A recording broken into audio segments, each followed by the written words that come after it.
లోక్సభ ఎన్నికల సమరం మొదలు కానుండడంతో బీజేపీ అగ్రనేతలు తెలంగాణపై ఫోకస్ పెట్టారు. ఒకరి తర్వాత మరొకరు తెలంగాణకు పర్యటనకు వస్తున్నారు.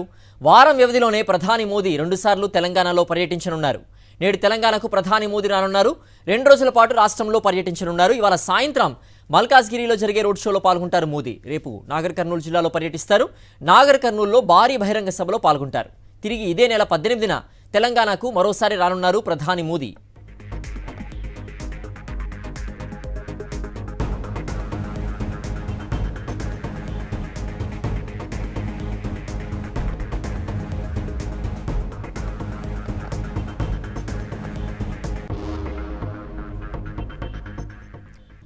లోక్సభ ఎన్నికల సమరం మొదలు కావడంతో బీజేపీ అగ్రనేతలు తెలంగాణపై ఫోకస్ పెట్టారు. ఒకరి తర్వాత మరొకరు తెలంగాణకు పర్యటనకు వస్తున్నారు.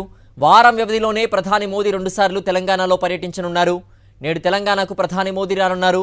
2 రోజుల పాటు రాష్ట్రంలో పర్యటించనున్నారు. ఇవాళ సాయంత్రం మల్కాజ్గిరిలో జరిగే రోడ్ షోలో పాల్గొంటారు ప్రధాని మోదీ. రేపు నాగర్ కర్నూలు జిల్లాలో పర్యటిస్తారు. నాగర్ కర్నూలులో భారీ బహిరంగ సభలో పాల్గొంటారు. తిరిగి ఇదే నెల 18న తెలంగాణకు మరోసారి రానున్నారు ప్రధాని మోదీ.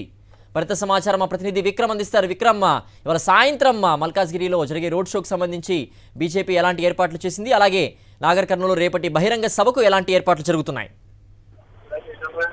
లోక్సభ ఎన్నికల ప్రచారంలో బీజేపీ స్పీడ్ పెంచిందని చెప్పుకోవచ్చు. మెజార్టీ స్థానాలు గెలుచుకోవడమే లక్ష్యంగా పార్టీ జాతీయ అగ్రనేతలు స్వయంగా రంగంలోకి దిగారు. 10 రోజుల వ్యవధిలోనే ప్రధాని మోడీ రెండోసారి రాష్ట్రంలో పర్యటిస్తున్నారు. కేంద్ర హోంశాఖ మంత్రి అమిత్ షా 2 రోజుల కిందటే వచ్చి సంస్థాగత బలోపేతంపై రాష్ట్ర పార్టీకి దిశానిర్దేశం చేశారు. బీజేపీ సోషల్ మీడియా వారియర్స్ తో పార్టీ పోలింగ్ బూత్ అధ్యక్షులు ఆ పై స్థాయి క్యాడర్ తో ప్రత్యేకంగా సమావేశం కూడా అయ్యారు.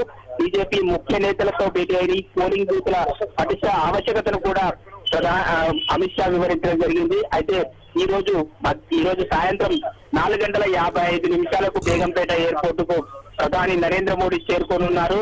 ఆ తర్వాత 5:15 నుంచి 6:15 వరకు కూడా మల్కాజ్గిరిలో మిర్జాలగూడ నుంచి మల్కాజ్గిరి చౌరస్తా వరకు దాదాపుగా 1.3 కిలోమీటర్ల మేర ఈ రోడ్ షో నిర్వహించబోతున్నారు. రోడ్ షోకు సంబంధించి భారీ ఎత్తున ఏర్పాట్లు చేశారు. సాయంత్రం 4:55 చేరుకుంటారు. అయితే ఈ రోజు రాత్రికి ఇక్కడే రాజ్భవన్ లోనే ప్రధాని నరేంద్ర మోడీ బస చేస్తారు. ఆ తర్వాత రేపు ఉదయం నాగర్ కర్నూలులో నిర్వహించే భారీ బహిరంగ సభలో పాల్గొంటారు. ఆ తర్వాత కర్ణాటక గుల్బర్గాలో జరిగే సభకు ప్రధాని నరేంద్ర మోడీ హాజరవుతారు. ఓకే విక్రమ్.